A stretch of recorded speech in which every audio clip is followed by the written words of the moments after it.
Welcome back, everybody. Today, I'm going to teach you how to delete a customer in QuickBooks Online. This process helps you clean up your customer list and keep your records organized by removing clients you no longer work with. First, navigate to the Sales menu in the left navigation panel of your QuickBooks Online dashboard.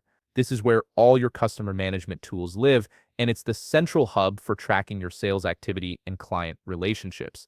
Once you're there, click on Customers to open up your complete customer list.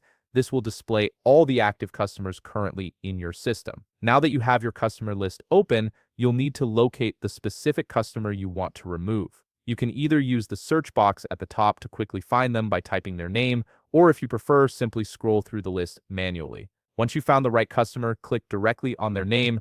This will open their full profile page where you can view all their transaction history and account details. With the customer profile now open, look toward the top right corner of the screen where you'll see an Edit button. Next to this button, you'll notice a small drop-down arrow. Click on that drop-down arrow to reveal additional options for managing this customer. This menu contains several actions you can take, but for our purposes today, we're focused on removing the customer from your active list.